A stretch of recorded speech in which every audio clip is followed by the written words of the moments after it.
think that longer the term of your loan, right, more is the possibility of a sharp rate cut from the Federal Reserve eventually. Now, whether that rate cut will happen in the next 1 year to 2 years, very difficult to say. This is what market is believing.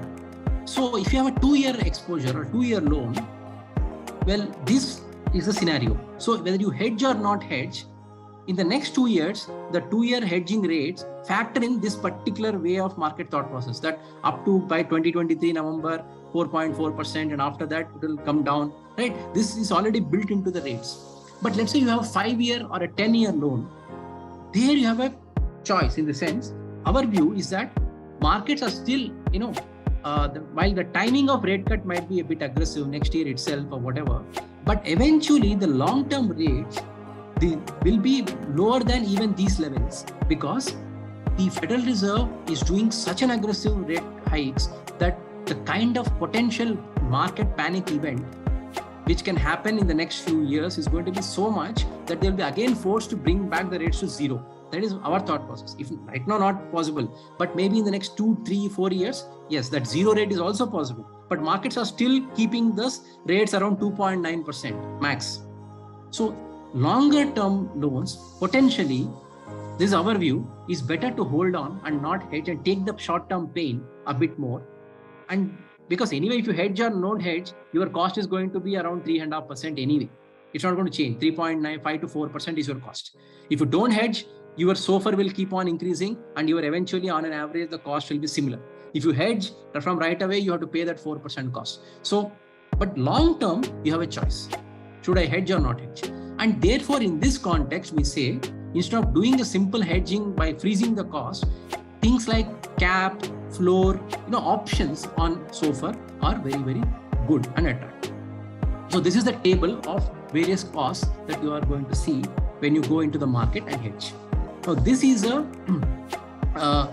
hedge cost for, let's say, a SOFR-based loan. SOFR-based meaning you have a loan which is overnight SOFR. That's it. There's no spread. If you have a spread on SOFR, that spread just have to be added onto this.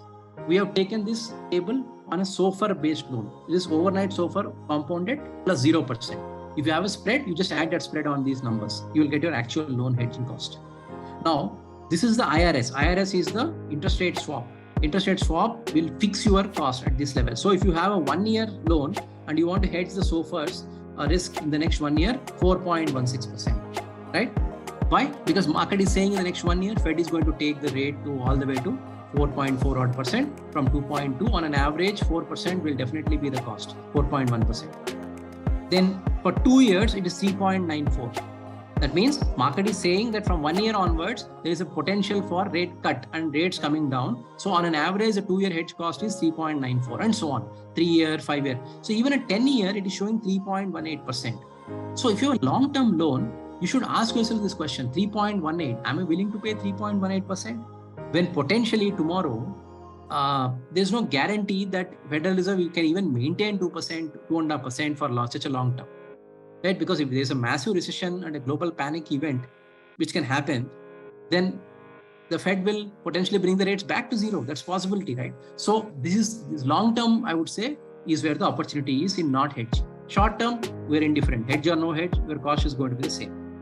But instead of that, you can look at what we say, if you look at this cap at 4%, a cap at 4%, this particular number where my mouse is, cap at 4%, it costs you 66 basis points, 0.66%. Now, what does it do? It does, basically, it caps your interest rate at 4%. That means if tomorrow Fed continues to hike to 5, 6, 7% for some reason, your interest rate will be capped at 4%. But if Federal Reserve tomorrow either keeps the rate constant or the rates fall and rates fall below 4% and stay there, the actual rate at that time will be your rate. So what it means is your rate, let's say eventually the average rate, let's say is around 2%, let's say.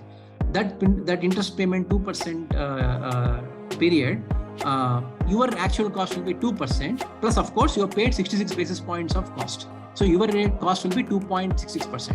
So this particular cap kind of helps you in keeping your interest rate cap at a level and letting you participate in any potential fall in rates in the future. So our view is that instead of locking in long-term rates, hedging can be done using caps. And there are other variations, caps, spread, and so on, where you can actually buy a protection within a range also. So within 3 to 6%, if SOFR goes, I'm protected. Above 6%, I'm open. Below 3%, I'm able to enjoy my benefit. Those kinds of things can also be done. But I would say at least a cap is a good strategy. Given the current market pricing, a cap at 4% or 0.66% is not a bad idea, because it is definite. It's a sure shot 100% that SOFR will go above 4%. In the next probably 6 months to 1 year, it's going to go above 4%. So you are protected there. And less than 4%, you are anyway going to get the benefit, and you have no problem from a massive spike in rates if your view goes wrong. And you're paying 66 basis points cost for it. So this kind of optimized hedging could be looked at. But from net, if I want to summarize this slide, interest rate swap, I would say is these are the levels, and I would say long-term swaps are not that attractive. You can afford to wait, but if you want to hedge, better to hedge using, for example, you have a lender pressure, lenders want you to hedge and so on. Then you can look at something called a cap for hedging, and also make sure that whenever you hedge, the benchmark in your loan and the benchmark in the swap are same. In sense that if you have a term SOFR based loan, match it with a term SOFR based swap. If you have an overnight SOFR, match it with the overnight based swap or a cap, right? And if you have a overnight swap with a 5-day lag, you have to make sure that you have a 5-day lag even in the cap or the IRS that you want to do. So this is basically the, in a nutshell, this is your hedging alternatives on SOFR, right? Of course, this is not based, we're not talking about currency risk here. When you get into currency risk, then you have what is called interest currency swap, cross currency swap, and there will you get your MIFOR and all those things. That's not the agenda for this session. Here we're talking purely about SOFR.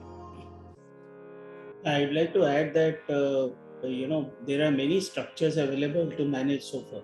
The interest rates have gone up not just in US dollar loans, but also in euro loans and rupee loans. So you have to use strategies and structures to reduce cost.